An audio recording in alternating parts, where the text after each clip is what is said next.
is JC. Welcome to Missed Again, where every missed shot is a lesson. It's not about perfect play, it's about my struggles and honest progress. Today I'm going to share the truth about cue ball control that I wish I knew earlier, as it would have changed the way I thought and approached cue ball control. First, the term cue ball control can be a bit misleading, especially for beginners and advanced beginners. Here's a definition ChatGPT gave me that I know a lot of instructors and players use. Cue ball control is the ability to accurately direct the cue ball's speed, spin, and path after striking the object ball so that it finishes in a desired position for the next shot. To a beginner or advanced beginner, the impression might be that a highly skilled player can control the cue ball wherever they want it to go. That is not entirely true. They cannot change the laws of physics, although players like Ephraim Reyes aren't afraid to challenge the laws of physics. For example, if you aim to shoot an object ball into this corner pocket, the cue ball will contact the object ball to knock it into the pocket. The cue ball will then travel away from the object ball towards the cushion. There's no way that after the cue ball contacts the object ball that it will travel around to the other side. The cue ball has to follow the laws of physics. So this might be a better definition of cue ball control. Hitting the cue ball in a manner that manipulates the natural path of the cue ball after hitting an object ball so that it finishes in a desired position for the next shot. The key words are natural path of the cue ball. So cue ball control is about influencing the cue ball to stop at a certain position along its natural path, or make it go off course to the left or right or even backwards by hitting it in a certain way.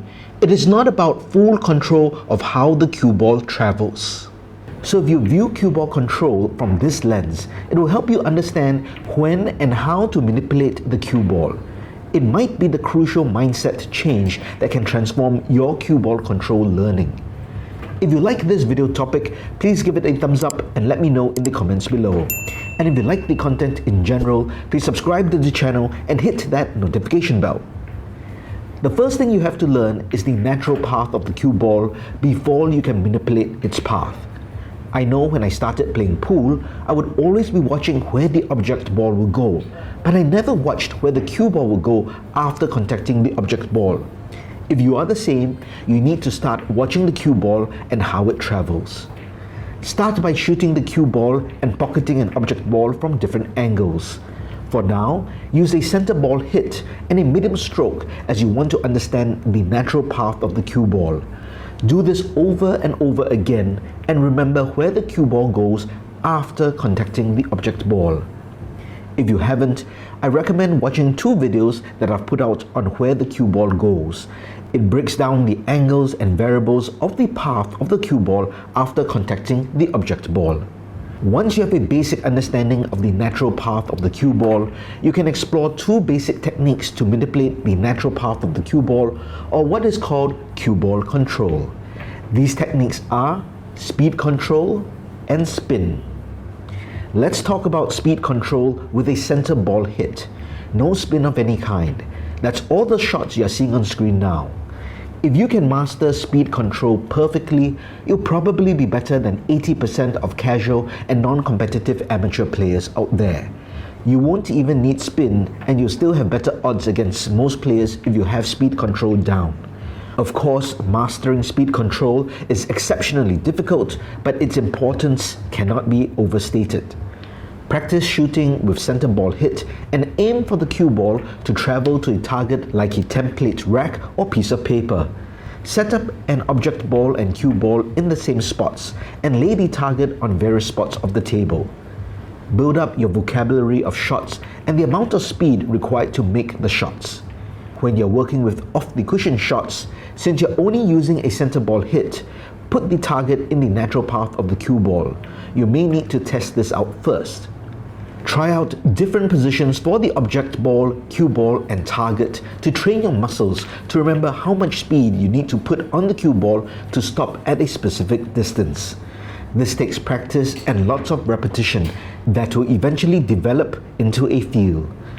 Do note that the amount of speed affects the rebound angle of the cushion. A softer hit creates a larger angle, and a harder hit creates a smaller angle. Now let's talk about spin.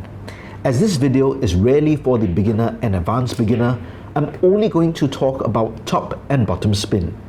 Side spin is a whole other monster, and I believe most players would agree that you should get some mastery of top and bottom spin before you get into side spin. Also, if you can master speed control for just top and bottom spin, you will already be better than most players. In my opinion, the easiest spin to apply is top spin or follow. This is to hit the cue ball above center along the vertical axis with a smooth, level stroke. Adding top spin to the cue ball gives it forward roll so that it continues moving forward after contacting an object ball. It is also the easiest to predict which direction or path the cue ball will travel along after contacting the object ball. Follow allows you to pocket an object ball and get in position further down the table for the next ball. Follow, combined with speed control, is a powerful positional tool that can elevate a beginner level game significantly. You can practice follow and cue ball control using a target as before. The goal is to pocket the object ball and get the cue ball as close to your target as possible down the table. Practice different distances and angles to build up your muscle memory. If you have some mastery of center ball speed control, follow with speed control will be easier to develop a feel for. The opposite of top spin is to apply bottom spin to the cue ball to draw it back after contacting an object ball. Instead of hitting above center, you'll be hitting below center.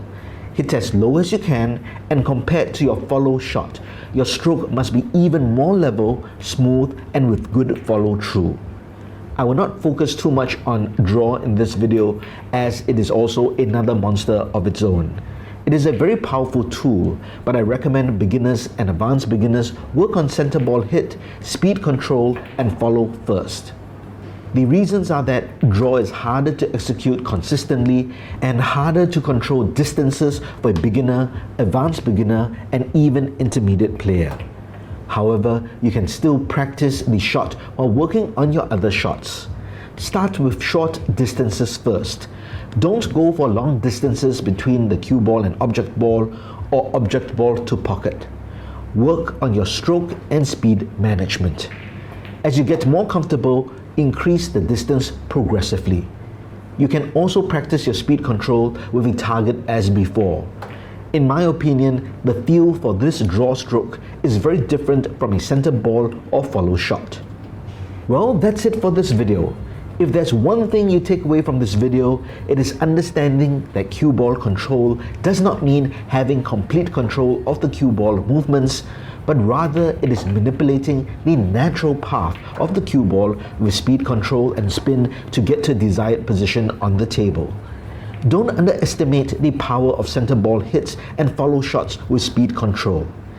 Here's an interesting note. I used only center ball and follow hits with speed control for all the shots used in my practice runs in this video.